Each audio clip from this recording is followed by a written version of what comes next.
균형 잡힌 AI 전환 프레임워크 설계, 윤리적 및 법적 관점이라는 주제인데요.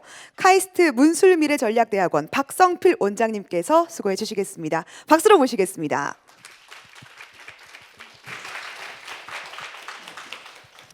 네, 안녕하십니까. 박성필 교수입니다. 제가 이상욱 위원장님께서 강의하시는 거를 이렇게 제가 이제 발표할 것도 막 중간중간에 복습하면서 이렇게 들을 때 역시 재미있다. 나는 또 재미없는 이야기를 어떻게 25분간 견디면서 해야 되나 걱정을 하면서 이제 올라왔습니다. 제가 이제 법을 전공하고 지식재산 쪽에 이제 좀 저희 대학원에서 오랫동안 연구하고 또 교육하고 했었는데, 이제 인공지능이 이제 굉장히 심각한 글로벌 이슈가 되고 거기에 대해서 이제 공부하고 연구하고 이제 이런 과정에서 기존의 모든 지식들이 다 사라져 버리고 여기에 대해서 새로 배워야 될 것들이 기존의 어떤 의무감에 비해서 한 100배 정도 커져 가지고 지금 다른 게 아무것도 안 보이는 그런 것 같은 상황에 이제 처해 있는 것 같습니다. 많은 분들이 인공지능에 대해서 생각하시고 또 지금 뭔가 활발하게 의견들을 많이 내시고, 이게 그만큼 이제 인류 전체에 미치는 어떤 임팩이 이제 가장 큰, 인류 역사상 이제 이런 적이 없었던 어떤 그런 상황을 지금 보고 있는 것 같습니다. 이제 제가 말씀드리고자 하는 것은 이제 제목이 이제 균형 잡힌, 그래서 이제 균형이 굉장히 이제 중요한데, 이상호 위원장이 말씀하셨던 제3의 길을 이걸 이제 찾아가는 것이라고 볼 수가 있겠습니다. 근데 그 균형이 얼마나 어려운가, 그리고 이제 균형이 어려운데 이제 정부에서 또 이제 과기부에서 굉장히 노력하시고 이제 국회에서 최근에 또 이틀 전인가요? 이제 과방위의 법안이 지금 일단 통과가 되고 하는 과정들이 얼마나 어려운 과정인가를 이제 말씀드리는 게 이제 저의 어떤 목표가 되겠습니다. 이제 아주 시원하게 뭔가 솔루션을 막 제시하고 막 비전을 말씀드리고 그래야지 제가 좀 인기가 있을 텐데, 이제 법을 연구하는 사람들은 그런 거를 잘 못합니다. 그리고 이제 우리 이상욱 위원장님도 굉장히 조심스럽게 말씀하시는 그 이유는 이것이 그만큼 우리 인류 전체에 미치는 영향이 너무나 큰 영역이기 때문에 그렇다고 생각이 됩니다. 일단 이제 인공지능의 개념 정의가 밑에 보면 이렇게 나와 있는데, 우리는 이제 디지털 전환의 시대에 살고 있고 그 인공지능의 개념을 유럽 의회에서 정의할 때, 어떤 기계가 가지고 있는 능력인데 그 능력이 인간과 같은 기술이라고 얘기를 했습니다. 그러니까 이제 이것이 인류 역사상 사실 최초의 도전이라는 것이죠. 그래서 이제 제가 지금 슬라이드 인쇄된 거에는 없는데, 이제 7개의 도전, 인공지능이 우리에게 던지는 7개의 도전과 그다음에 5개의 딜레마, 이제 하나가 사실 더 있습니다만 그거는 나중에 말씀을 드리겠고요. 그렇게 나누어 가지고 이 말씀을 드리려고 합니다. 이제 첫 번째 도전은 우리 위원장님 발제에서 유발 하라리 책을 소개해 주셨는데, 이제 작년에 이코노미스트의 유발 하라리가 이런 기고문을 냈어요. 무슨 얘기를 했냐면 AI가 인류 문명의 운영 체제를 해킹을 했다라는 표현을 했습니다. 여기서 이제 인류 문명의 운영 체제라고 하는 것은, 이분이 이야기하시는 것은 운영 체제가 텍스트, 글과 그다음에 소리와 그리고 이미지, 이것이 인류 문명을 구성하는 기본적인 요소인데, 이것을 AI가 해킹해서 이제 기계가 그 일을 하고 있으니 굉장히 이것은 심각한 지금 상황이다 라는 것을 얘기를 했고, 또 밑에 보면은 이것이 이제 언어라고 하는 것이, 언어로 해서 이제 사람들이 소통하고 거기서 만들어지는 어떤 담론 같은 게 민주주의를 구성하는 뼈대인데, 그것을 인공지능이 이제 대신하게 되면서 민주주의는 심각한 위협을 받고 있다라고 또 말을 하게 됐습니다. 그러니까 이제 이것은 우리가 굉장히 형이상학적인 질문이기도 하고, 또 우리가 쉽게 이렇게 정서적으로 또는 사회적인 관계에서 생각할 수 있는, 받아들일 수 있는 그런 이야기인데, 첫 번째 도전 과제입니다. 이제 저는 우리 학생들하고 이야기를 할 때 이 슬라이드를 갖고 대화를 많이 하는데, 이제 인간의 지능, 휴먼 인텔리전스와 인공지능, 이제 아티피셜 인텔리전스를 두 개를 이렇게 나누어 가지고 보면은 그동안은 사실 우리가 기계를 도구로 사용을 해왔습니다. 오랫동안 기계를 도구로 사용해왔다는 거죠. 이제 이 툴이라는 데 단어에 초점을 맞춰서 좀 생각을 해보면 지금 우리는 어떤 과정을 겪고 있냐면 그동안 도구에 불과했던 어떤 기계가 이제는 인간의 역할을 이제 도와주거나, 이제 도와준다는 게 단순히 인간이 활용하는 도구에 그치지 않고 인간의 어떤 정신작용을 이제 거의 같은 수준에서 도와주거나, 심지어는 이제 아직은 이제 우리가 미래의 시나리오입니다만은 인간을 훨씬 앞지르는 수준으로 그 역할을 해주는 그런 기계의 역할을 지금 우리가 보고 있다라는 것이죠.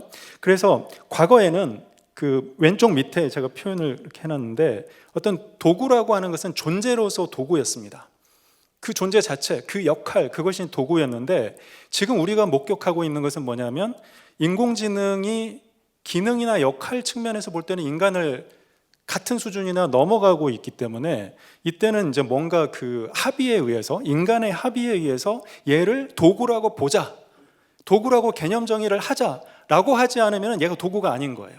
인간을 이제 오히려 컨트롤할 수 있는 단계에 들어갈 수 있다라는 우려가 이제 많은 분들이 그 인공지능에 대해서 그 기술의 발전이나 정부의 규제가 느슨하게 되거나 이거를 이제 두려워하는 이유라고 생각이 됩니다. 자, 여기에서 이제 딜레마가 하나가 있는데, 이제 첫 번째 딜레마는 방금 이제 말씀드린 것처럼 인공지능이 단순히 그 툴이라고 우리는 개념 정의를 할 수밖에 없는, 인간 중심의 인공지능이라는 표현 자체가 사실은 그런 것입니다. 그런데 현실에 있어서 이제 기술적으로, 최소한 기술적으로는 인공지능이 그 인간에 의해서 통제가 안 된다라는 것이죠. 이게 이제 재미있는 이야기를 하나 여기 그 예시를 드려보면은 여기 있는 그림은 뭐냐면 이제 스티븐 탈러라는 유명한 분이죠. 그 인공지능 이제 개발자인데 이분이 이제 그 인공지능으로 뭐 발명을 하고 또 그림을 그리고 뭐 해가지고 인공지능 발명가가 뭐 전 세계적으로 특허 출원하고 우리나라도 출원하고 이제 그런 일을 한 분인데, 이제 이분이 그 지금 이 그림은 뭐냐면 최근에 뭐 파라다이스로 가는 길이라는 제목을 가진 그림이에요. 인공지능이 그렸습니다. 크리에이티비티 머신이라고 하는 스티븐 탈러 박사가 개발한 그 이제 인공지능이 그렸습니다. 근데 이게 이제 저작권 등록을 해보려고 미국의 저작권청에 가지고 갔다가 거절당하고 뭐 소송까지 했는데, 이게 맞다, 인간이 아니면은 그림을 그린 그 작가, 아티스트가 될 수가 없다, 그래서 저작권의 주체가 될 수 없다라는 그런 법원의 판결이 있었습니다. 그랬을 때 이제 여기 오른쪽에 있는 막 문서들이 보이는데 이게 특허 등록이 되어 있는 인공지능이에요. 그리고 그 인공지능에 대해서 이제 어떻게 설명을 했냐면 그 특허 문헌에 보면은 완전히 자율적으로, 여기 빨간색 표시가 보이시죠? totally autonomous하게 얘가 컨셉을 만들고 디자인을 하고 음악을 만들고 뭐 프로세스를 설계하고 발명을 하고 뭐 문제를 해결한다, 이렇게 써놨습니다. 자, 이건 무슨 뜻이냐까요? 이게 무엇을 의미하냐면 그 밑에 이제 그 법원이 한 얘기에 보면은 굉장히 핵심적인 표현이 나와 있는데, 왜 이것을 그 저작권 등록을 안 해주냐면 인간이 컨트롤을 할 수 없다라고 이제 선언을 해요. 그러니까 얘는 인간이 뭔가 이렇게 도구를 사용한다면, 우리가 과거에 그림을 그릴 때는 이렇게 인간이 이렇게 손을 움직이고 자기가 생각하고 해가지고 뭐 스케치도 하고 모두 다 인간이 그걸 활용하는 거잖아요. 근데 이 그림이 이렇게 나오는 거에 대해서는 인간이 컨트롤을 못 한다는 겁니다. 그러면 이제 여기서 어떤 딜레마가 생기냐면, 인간이 컨트롤을 못하니까 저작권을 안 준다라고 하는데, 이제 이미 법원부터가, 또 저작권청이, 뭐 정부, 뭐 우리나라는 아니지만 관점에서 인공지능은 인간의 통제를 벗어났다라고 하는 것을 선언하고 있는 것입니다. 지금 이런 시대를 우리는 지금 보고 있다는 것이죠. 근데 이제 저작권 등록이 안 되는데 인간이 한 작업을 보십시오. 오른쪽에 2017년에 미국 연방대법원에 이제 중요한 IP 하는 사람들한테는 굉장히 중요한 건데, 치어리더들의 그 복장, 뭐 이것이 이제 그 저작권 관련해서 어떤 이슈가 있었어요. 근데 여기에 대해서 깊은 이제 논의가 안 되었기 때문이긴 하지만 저작권으로 등록될 수 있는 그런 그 이제 디자인이다라는 게 기본 전제가 되어 있습니다. 그럼 한번 비교를 해보면 왼쪽에 있는 그림하고 오른쪽에 치어리딩 복장하고 뭐가 더 그 저작권 등록을 해주면 어느 쪽을 그냥 해주시겠습니까? 사실 기계가 한 것이 훨씬 더 뭐 작품, 예술 같은 느낌이 들잖아요. 근데 그건 기계가 했기 때문에 이미 인간은 그 노름에 의해서, 규범에 의해서 이거는 안 되고 얘는 된다, 뭐 이런 그 판단을 하고 있는 것입니다.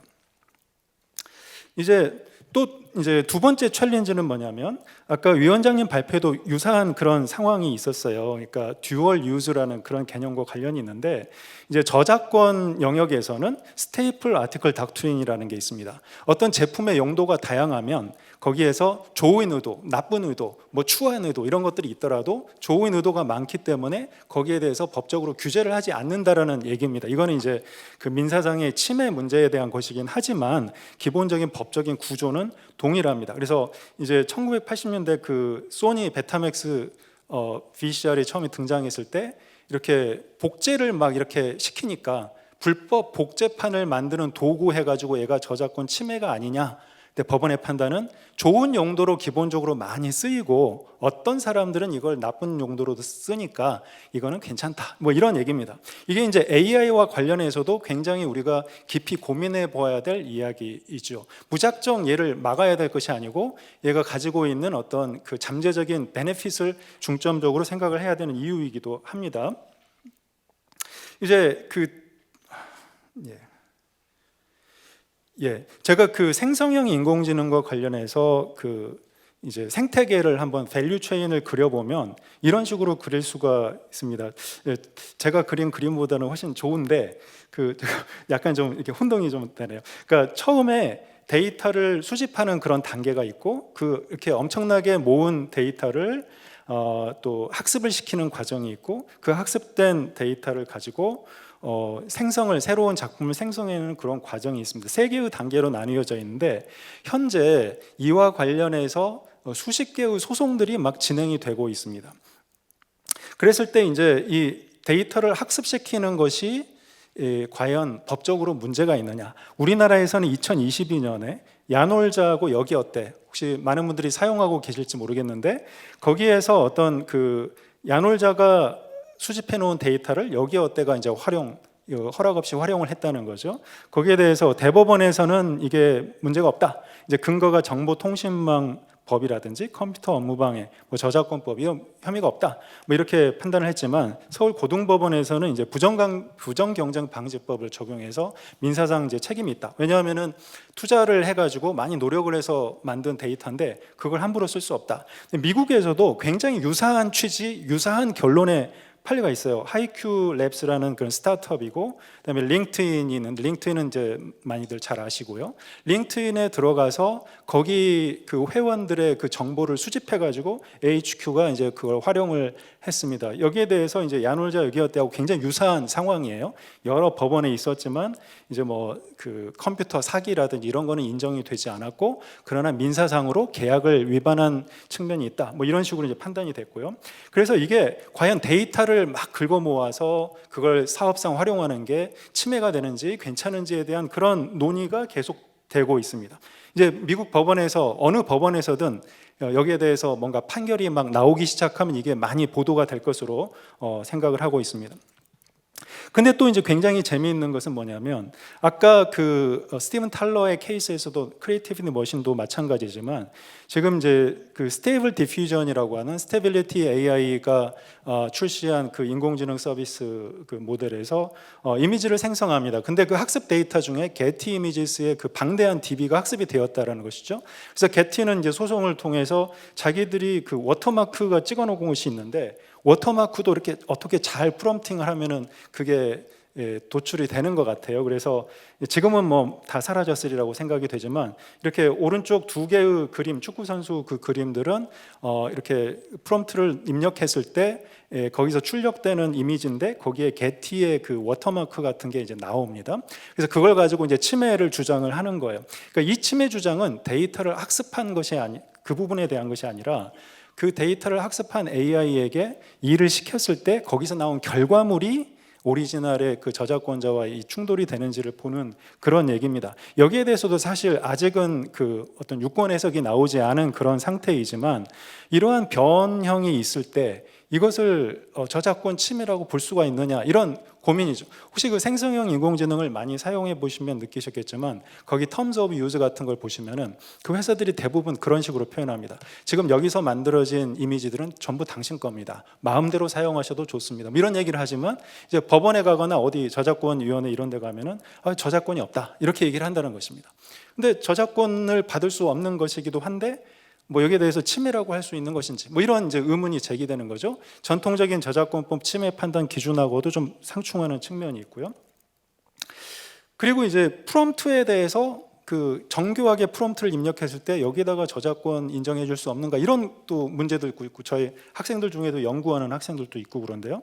그 현장에 있는 사람들, 기업에 계신 분들은 이걸 굉장히 심각하게 생각하시더라고요. 자기들이 디자인하고 뭐 엔지니어링해서 프롬프트를 많이 그렇게 고민해 가지고 개발을 해서 거기서 이미지를 만들어내고, 이 스티븐 탈러 같은 사람, 여기 지금 이거는 콜로라도 그 아트 페어에서 1등한 그 작품인데, 우주의 뭐 오페라 극장 이런 작품입니다. 근데 처음에 미드저니가 내놓은 작품에다가 자기가 624번을 주고받고 하면서 프롬프트를 고치면서 해가지고 완성작을 냈다 이거예요. 자, 이제 여기에서 그런 것들이 과연 단순히 그 텍스트라는 그 저작권성을 넘어서서 이미지 디자인에 대해서까지도 이제 권리를 행사할 수 있는가, 이런 의문이 이제 제기되고 있습니다. 우리나라에서 이제 이런 그 지금 AI가 뭐 생성을 하고 있다, 수로부인 AI 수로부인 그런 영상도 있었고, 그다음에 밑에 이제 그 뭡니까 미드저니로 그림을 그린 뭐 새벽의 자리야라고 이제 하는 그런 작품인데, 그에 대한 얘기도 많이 소개가 됐었고요. 제가 요거는 잠시 넘어가도록 하겠습니다. 시간 관계에서 AI가 이제 발명가이자 작가로서 자신을 이제 드러내고 있는 그런 상황을 우리가 볼 수가 있습니다. 자, 결국은 이제 오늘 제가 많이 말씀드릴 그 내용은 균형을 잡는 것에 대한 것인데, 제프리 힌튼 같은 분이 그 AI를 개발하신 분이지만 그 위험성에 대해서 경고를 했다 해서 이제 그 두우머 그 진영에서 이렇게 거기 계신다고 하시는 분들이 많이 있지만, 이제 저는 개인적으로 생각할 때는 이분은 중립이다. 이분이야말로 어떤 그 제3의 길, 그리고 그 균형을 잡으려고 애를 쓰는 분이 아닐까라는 그런 생각이 들고요. 그리고 이제 뭐 그 일리아 슈츠케버 같은 경우에 그 샘 얼트만을 막 해고하고 뭐 이런 그런 과정에서도 자기의 어떤 그 감으로 봤을 때 굉장히 위험한데 이러고는 막아야 되는데, 이제 이런 생각을 하고 있기 때문에 저도 이제 균형이 잡힌 사람이다, 이렇게 이제 생각을 합니다. 우리가 뭐 일론 머스크는 그 굉장히 뭐 그 두머에 가깝지 않는가, 이런 그 표현 하시는 분들도 있는데 저는 부머에 가깝다고 봅니다. 이거는 이제 판단이 다 다르니까요. 그리고 뭐 우리가 빌 게이츠라든지 그다음에 마크 앤더슨이라든지 뭐 이런 분들, 넷스케이프 창립자죠. 이런 분들은 뭐 그 AI 기술에 대해서 굉장히 그 신뢰하는 마음을 가지고 있고, 이들을 이제 뭐 가속주의자, 뭐 기술적 가속주의다. 이거는 이제 기술을 자꾸 발전을 시키면 알아서 통제가 되고 알아서 자정작용에 의해서 문제들은 다 해결이 되고 결국은 인간에게, 인류에게 보편적인 이익을 가져온다, 이런 사상을 가지고 있습니다. 이건 일종의 철학이라고 볼 수가 있고 그분들의 신념이라고 볼 수가 있겠습니다. 근데 두우머는 이제 주로 터미네이터라든지 뭐 휴먼스라고 하는 그 드라마 시리즈가 있는데, 저희 학생들하고 그 스터디하면서 봤는데 굉장히 충격을 많이 받았었습니다. 굉장히 그 인류의 미래에 대해서 인류가 파멸할 것이다, AI가 인류를 파멸시킬 것이다라는 그런 존재적인 위협을 느끼고 있는 것이죠.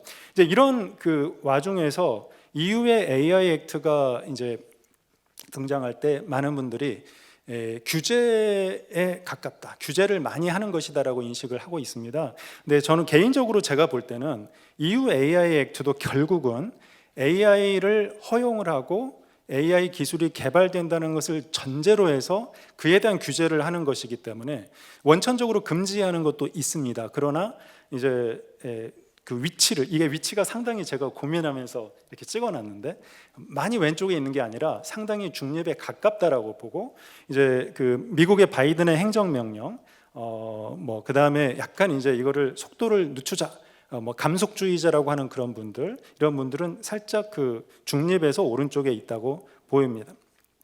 근데 이런 논쟁은 제가 볼 때는 여러 가지 이유에 의해서 나타나지만, 오늘 이제 말씀드리는 그 내용들과 연결지어서 보면은 AI 기술이 지금까지 다른 그 어떤 기술과 비교하더라도 인류 전체에 미친 인간의 어떤 그 본질이라고 할 수 있는 지적인 영역에서 기계가 역할을 하기 때문에 나타나는 광범위한 현상이라고 생각이 됩니다. 세 번째 딜레마로 이해를 했고요. 그다음 네 번째 딜레마는 이게 그 오픈 AI 같은 그런 그 기업 지배 구조가 처음에 non-profit으로 일론 머스크도 처음에 참여해가지고 우리가 그 범용 인공지능 AGI가 어떤 인류의 위협이 될 수 있는 요소를 적절하게 통제하면서 그 기술의 베네핏을 극대화시켜 보자라는 취지로 이제 시작을 했고, 여기 그 오픈 AI의 그 규약 같은 데 보면은 그런 내용들이 다 써 있습니다만은 굉장히 독특한 구조예요. 그 비영리법인이 영리법인을 자회사로 두어 가지고 이제 투자도 받고도 있지만, 여전히 마이크로소프트가 뭐 이제 15조인가요? 처음에 뭐 투자했는데 그래도 거기에 대해서 49%밖에 그 지분을 갖지 못하게 하고, 그다음에 프로핏을 가지더라도 캡이 있게 하고 막 여러 가지 장치를 뒀습니다. 이런 이제 이와 관련해서 이제 보면은 나중에 그 클로즈 시스템이냐 아니면 오픈 시스템이냐, 뭐 오픈 소스를 많이 사용하는 게 맞느냐 아니면 지금 한참 그 논의가 되고 있는 내용들이기도 합니다. 이 딜레마입니다. 이게 지금 우리는 법에 대해서 제가 좀 말씀드리고 윤리하고 이 말씀을 드려야 되는데, 제가 굉장히 그 신선하게 느끼는 건 뭐냐면 AI와 관련해서 규범을 논의할 때 많은 분들이 에틱스를 이야기합니다. 그리고 학술적으로도 그렇고 뭐 네이처를 비롯해서 여러 저명 학술지에 AI의 에틱스와 관련한 이야기들이 많이 연구가 되고 있습니다. 근데 에틱스와 로는 사실은 같은 것은 아니고 다르죠. 그러니까 오른쪽에 그림이 나와 있는 것처럼 이제 법과 윤리는 다릅니다. 근데 많은 부분 윤리적인 어떤 판단에서, 자, AI 에틱스와 관련해서 여러 이슈들, 블랙박스로부터 시작해서 많은 이슈들이 제시가 되어 있고, 그로부터 이제 많은 그 원칙, 준칙, 뭐 가이드라인, 프린시플 이런 것들이 나왔습니다. 뭐 신뢰성, 뭐 투명성, 뭐 explainability, 뭐 privacy, 뭐 굉장히 많은 것들이 나왔고, 포용성까지 이것들을 다 수용하고 이제 우리 정부에서도 그에 대한 그 규범, 가이드라인 이런 것들을 만들고 배포하고, 이제 이것들이 이제 에틱스에서 출발을 한 거죠. 근데 결국은 이제 법이 필요하다고 하는 것은 그 법에는 이제 행정적인 그리고 절차적인 내용들이 필수적으로 들어가야만 되고, 그다음에 사회적인 합의에 의해서, 사회적 공감대에 의해서 우리가 윤리 문제가 이러이러하다라고 한 것을 어느 수준까지 이제 그러면 법적인 강제력을 동원해서 이제 이걸 집행을 할 것인지, 이런 얘기들을 해줘야 됩니다. 그리고 바이든은 행정명령이고 이유는 AI 액트고, 그러니까 이제 이 규범을 만들더라도 규범의 어떤 수준이 하이라키가 있다는 것이죠. 그래서 우리는 어느 수준으로 갈 것인가, 이런 것들이 결정이 되어야만 됩니다. 그래서 이유는 AI 액트를 이제 위험 그 클래시피케이션, 리스크 클래시피케이션에 의해서 기초해서 4단계로 나누고 이렇게 이제 법을 제정했고, 미국 같은 경우는 이제 빅테크들을 위해서 이제 규범을 바로 입법으로 이제 하기보다는 이제 행정명령 수준에서 지금 이렇게 하고 있는 상황이고요. 이제 중국은 굉장히 빨리, 사실은 이제 뭐 굳이 따지자면 우리나라가 AI 기본법을 통과시켰다고 했을 때 이제 사실 세계에서 이제 두 번째 이렇게 되겠죠. EU AI 액트가 먼저 했으니까 1등을 할 수도 있었는데 이제 두 번째입니다. 근데 중국이 사실 먼저 했어요. 근데 중국은 독특한 것이 그 AI의 바이어스를 처음부터 심었습니다. 그러니까 우리가 이제 문명 사회에서 받아들일 수 있는 것이라, 문명 사회, 민주주의 진영에서 받아들일 수 있는 것이라고 볼 수 없는 게, 사회주의의 핵심적인 가치를 AI가 반드시 학습하고 그것을 반영하는 것이기 때문에 좀 굉장히 그 독자적인, 그래서 우리가 함께 이렇게 소통하기가 어려운 그런 AI 진영이라고 볼 수가 있고, 자, EU AI 액트를 기준으로 한번 우리가 생각을 해보면은 결국은 우리가 어떤 윤리적인 준칙들이 법규범화 되는가, 그 과정에서 보면은 우리가 비례성의 원칙 내지는 뭐 과잉 금지의 원칙이라고 하는, 우리나라로 말하면 이제 헌법재판소에서 뭐 그런 판결들이 나올 때 가장 밑바탕에 깔려 있는 어떤 그 프레임이라고 볼 수가 있겠습니다.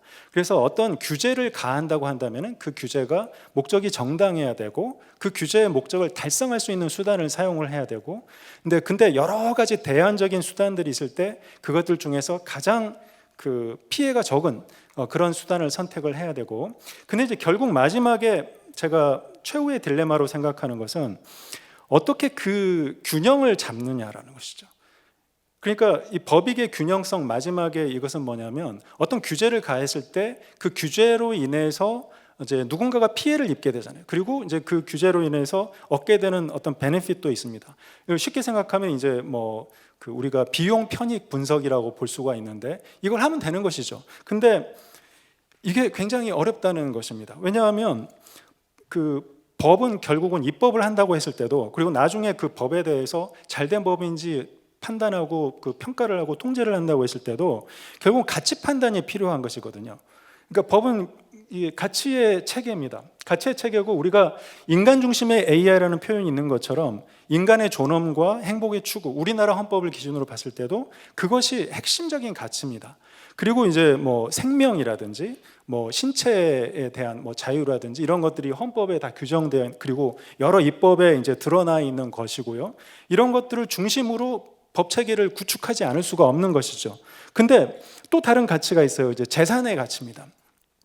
일반적인 상황에서는 어떤 재산적인 가치하고 어떤 생명이라든지 재산적인 가치하고 신체라든지 뭐 인간의 자유, 행복 추구라든지 이런 것들이 충돌을 일으키잖아요. 그러면은 사실은 그쪽을, 인간의 생명이나 뭐 그러니까 이걸 우리 지금 AI와 관련해서 많이 논의되고 있는 용어를 사용하자면 안전입니다. 안전을 위해서, 그 안전이라고 하는 것은 결국 인간의 안전을 의미하는 것이고 그게 훨씬 큰 가치로 인식을 해야 되는데, 근데 이 AI가 가지고 오는 인류에 주는 그 편익, 베네핏이 너무너무 크고 산업은 엄청나게 빨리 거기에 적응해서 발전을 하고 있는 상황이기 때문에 여기서 갈등이 생기는 것이라고 볼 수 있습니다. 그러다 보니까 이제 그 두머에 해당하는 AI에 대해서 이제 뭐 법안을 만들고 뭐 하는 데 대해서 강력하게 목소리를 글로벌하게 그렇게 내는 진영에서는 이제 이게 인간의 생명과 안전과 존엄성이 그 무엇보다도 중요하기 때문에 이 기술 개발도 막아야 되고 여러 가지 규제를 해야 되고, 뭐 그로 인해서 경제적인 손실이나 이런 것이 얼마가 되든 간에 뭐 해야 된다라는 이제 주장을 하는 것이, 인류가 파멸하는데 지금 무슨 소리 하고 있는 거냐라는 이제 그런 이야기를 하는 것이죠. 그러나 이제 이게 그 규범 구조를 우리가 그 생각해야 될 게, 반드시 이 인간의 존엄이라든지 자유라든지 이런 데 대해서 부정적인 결과만 있는 게 아니라 또 인간에게 도움이 되는 영역들이 그만큼 많이 있기 때문에 이런 가치 판단에서 고민을 하게 되는 것입니다. 그래서 이제 존 스튜어트 밀이 그 하음 프린시플, 해악의 뭐 원칙 이런 데서 이제 얘기를 한 것처럼, 이제 우리가 누군가의 자유를 통제한다고 하는 거, 그 뭐 AI를 개발하는, 파운데이션 모델을 개발하는 기업이나 애플리케이션을 개발하는 그 기업들을 통제한다고 할 때는 그 통제를 통해서 다른 그 사회의 어떤 다른 구성원들에게 이제 해악을 끼치는 거, 그것을 이제 막기 위한 그 최소한의 한도에서 해야 하는, 그게 바로 이제 그 왼쪽에 있는 비례의 원칙의 어떤 기본 개념과 상통하는 것인데요. 이제 이것을 깊이 고민을 해야 된다는 것입니다. 제가 시간을 한 3분 30초 지금 오버했는데 죄송합니다. 그 제가 말씀드리고자 하는 것은 이제 이 포인트이고요. 이것을 깊이 고민하면서 지금 우리나라에 이제 지금 그 지난 21대 국회, 이제 22대 국회 지금 이제 상임위 통과하고 이제 그 본회의를 통과할 것을 이제 기대하고 있고요. 그래서 이제 법안이 만들어지고 여기서 이게 모든 게 끝난 게 아니라 그만큼 이제 어려운 이슈이기 때문에 계속해서 논의가 돼야 되고, 그리고 우리가 만약에 하지 않고 있더라도, 우리가 늦게 그냥 천천히 가더라도 지금 세상은 변하고 여러 나라에서 기술은 만들어지고 여기저기서 법안이 만들어지고 그렇습니다. 우리가 이것을 이제 그냥 뒷짐지고 지켜봐야 될 상황이 전혀 아니고요. 적극적으로 노력을 해야 되겠고, 우리 이제 김명주 소장이 AI 안전연구소가 이제 출범을 했습니다. 해주실 일이 이제 중요하다는 것이죠. 그러니까 안전연구소에서 적절하게 통제를 하면서 또 기술 개발을 하는 그 굉장히 어렵지만 이 균형을 잡는 그런 과정이 정말로 필요하다고 생각합니다. 네, 발표를 마치겠습니다.